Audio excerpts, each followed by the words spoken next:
So how good are the Apex Legends from the Ikoria Lair Behemoth's main set going to end up playing in Commander? Let's take a closer look at these cards and see what's going on with them.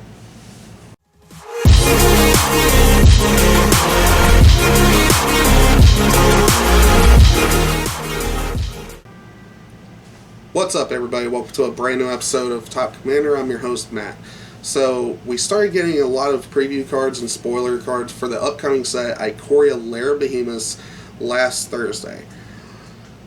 Among these, we ended up seeing 5 big legendary creatures with the mutate mechanic that were all 3 colors, but they are not available in the Commander precons, so they are separate, but they do line up with the color pairings of the 5 Commander precons. So the big question is, how good are these cards going to play out in Commander? Are they really good for the format? Like, can they be viable? Or are they just going to look cool because they have altered arts that are the Godzilla monsters? So let's go ahead and find out. Let's take a look at the first one, which is Nethroi, Apex of Death. He is a 5/5 legendary creature, cat nightmare beast. He costs 2, a white, a black, and a green. His mutate cost is 4 generic, a hybrid green-white, and 2 black. So 7 mana for the mutate. That's a big factor in this.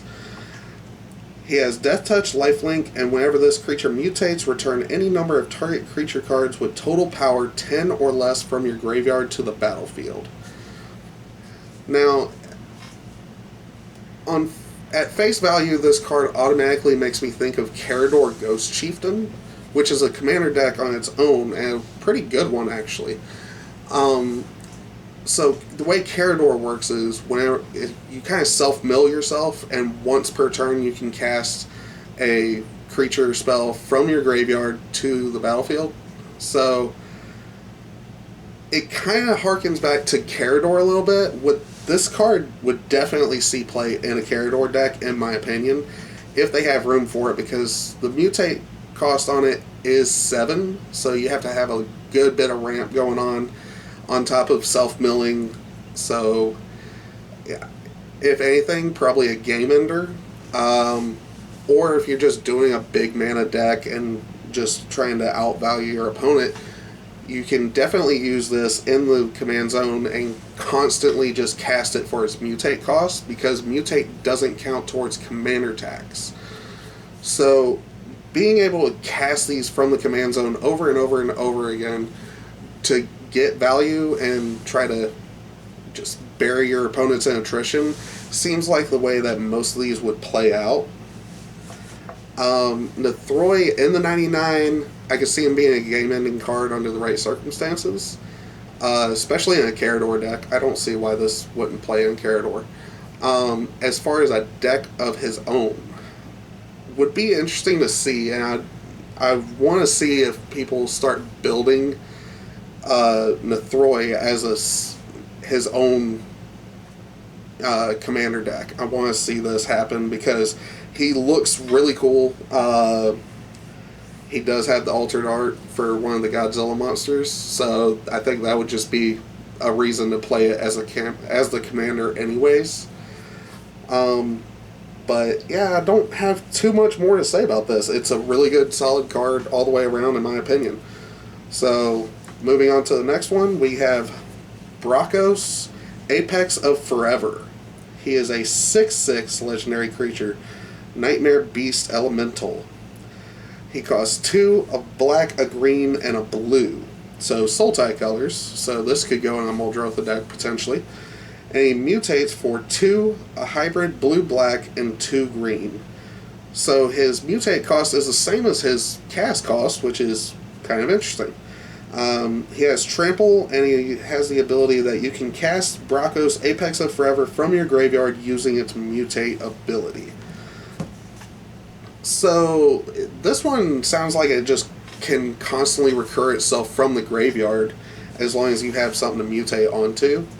And remember, you have to have a non-human creature to mutate onto, which, how many of those are in Commander or in Magic in general? A ton. So this one, I can see it being in a command zone, and you're just constantly put it on something that has other effects. If you So with Death Touch, Lifelink, and Flying, he's only a 2/3, but he costs 3 mana, so it's actually not a bad idea for something like this.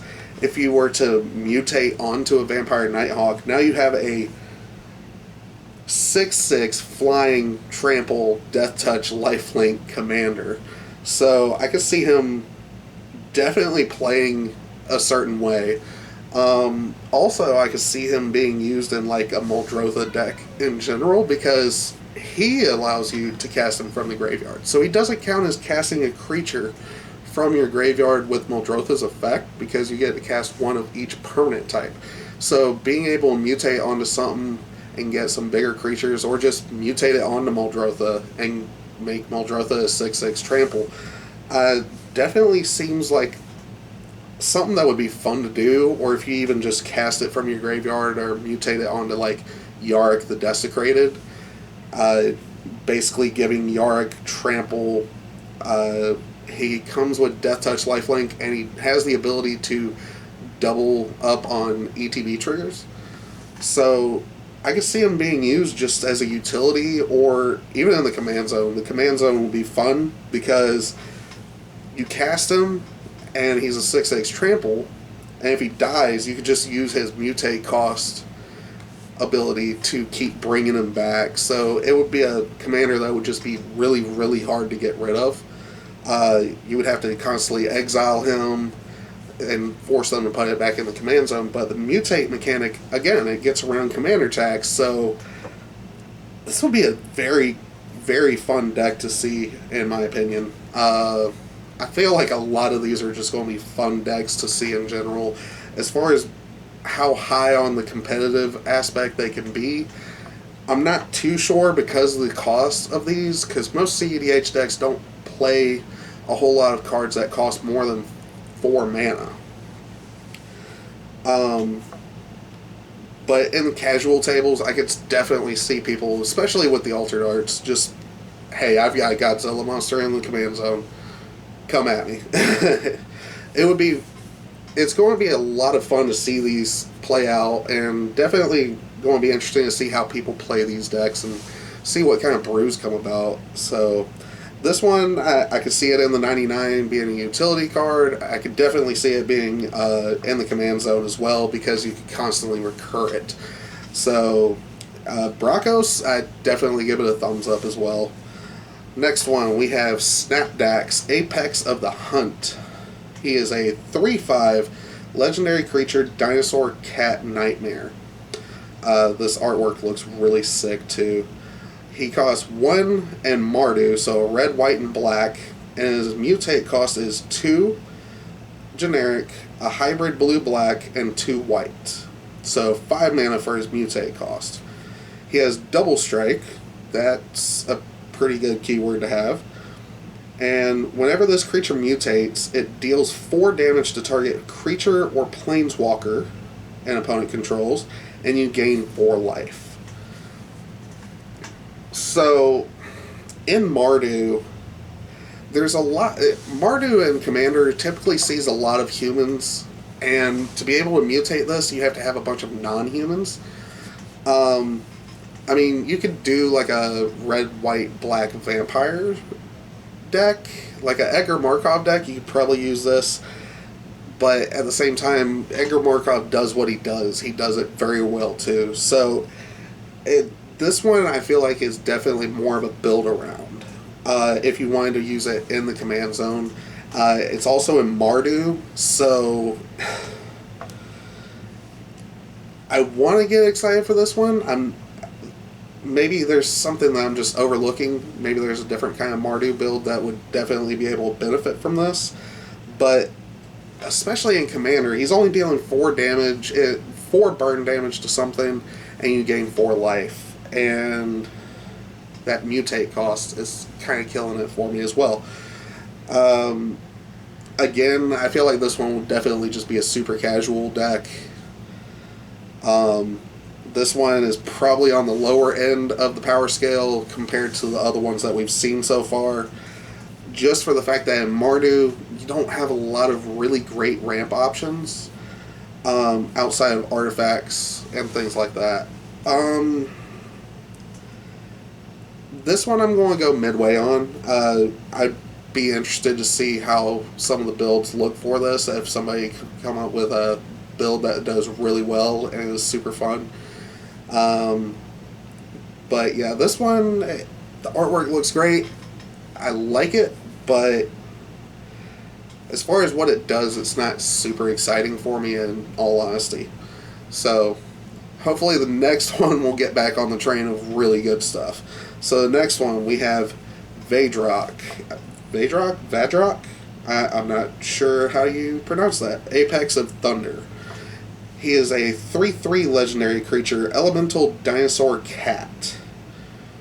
He costs Jeskai, so red, white, and blue.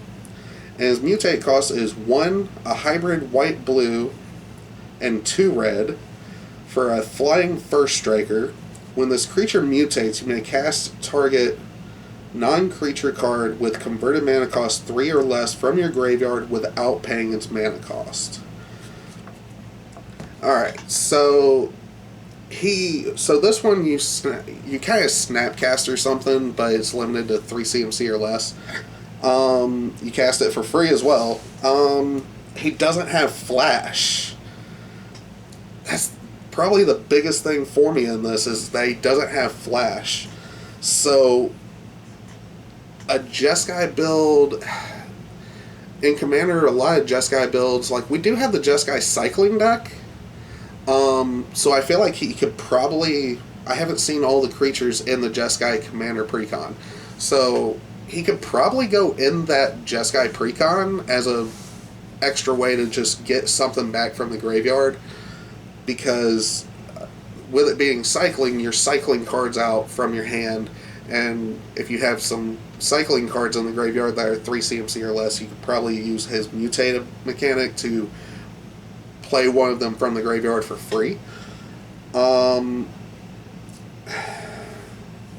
This one, I'm not too sure, because I wouldn't expect to see this in a Storm deck. In the Command Zone itself would be interesting, unless if you're doing like a Jeskai Spellslingers build with Vadrock at the Command Zone. So you could probably do like a Tauran Sky Summoner on the field and mutate onto him and cast something and get the 2/2 Drakes. Again, I feel like he's just too much of a build around, kind of like the last one as well. The artwork is sick. It's great. There's a lot of factors playing into this one that I'm not too thrilled about personally. Again, I could be totally wrong. There might end up being a really cool build that somebody comes up with, but other than that, I feel like it's just going to be a very, very casual build. I don't see it being too high-end competitive, honestly. But it's definitely a cool-looking creature. I love the artwork on these. But this one, again, on the power scale is kind of level for me. I'm not... It's a cool card. Alright, so the next one we have, which I believe... Yep, this is the last one that we have, the last of the 5. Illuna, Apex of Wishes. God, I hope this isn't a wish card. So, it is a 6/6 legendary creature, Beast Elemental Dinosaur. It costs 2 green, blue, and red. So this is a teamer one. Its mutate cost is 3 generic, a hybrid green-red, and 2 blue. Alright. Flying Trample. Not a bad combo. Whenever this creature mutates, exile all cards from the top of your library, I'm sorry, I misread that. Exile cards from the top of your library until you exile a non-land permanent card. Put that card onto the battlefield or into your hand. Okay, so it has to be a non-land permanent. So if it's something that you just want to be able to cast, This could be something that you just leave in your hand, or if it's something big, a big creature or something, you can just cheat it out onto the battlefield. So, which a lot of teamer decks tend to run like big creatures, big stompy effects. So I could see this being pretty cool in the command zone.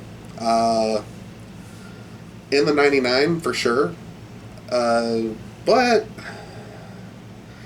in the 99 it's a little bit harder to judge these. But definitely in the command zone, because then you're just cheating out big stompy creatures from your deck with this. So definitely something really cool. I could see decks being built around this very much so, because of the fact that it's cheating mana cost, which is one thing that a lot of people look for in Commander, because to be able to do the big splashy plays, you gotta cheat out mana cost sometimes. You know, if you flip over a Blightsteel Colossus or a big Eldrazi with Annihilator 4, this, I can see this deck being built like that. Or it could just be something super casual. I feel like this could go either way. But, yeah, again, this finally went back on the train of really good Commander, in my opinion. I really like this one. The mutate cost being at 6 kind of worries me a little bit. But for this ability, I could definitely see it being at 6 anyways. Although it does get around Commander tax. So, that concludes all of the Apex Legends. So let me know down in the comments below, what do you guys think? Do any of these have more competitive potential than I'm realizing? Is there any that you are looking forward to building yourself? Do you want to build it because you have a powerful deck in mind, or do you want to just get the altered arts for the Godzilla monsters just to play Godzilla monsters? Be honest, because I know I want to. But yeah, let me know down in the comments below what you guys think about these cards. And definitely we'll have to see how things pan out when the set finally releases and all these cards are out in the wild. But until then, if you like this video or any other videos I upload, be sure to hit the subscribe button, hit the notification bell to find out when I put up a new video. If you know any friends, family, playgroup member, or somebody at your LGS that likes content like this, be sure to share the video with them. If you wish to support the channel directly, be sure to visit patreon.com/topcommander. That is capital T, capital C. It'll be right here on the screen. And be sure to check out the different tier levels. I have it set up in a way so that way the viewers, all the patrons, can get their word out. When you take a look at it, you'll see what I mean. But until then, we will see you next time, and y'all take it easy.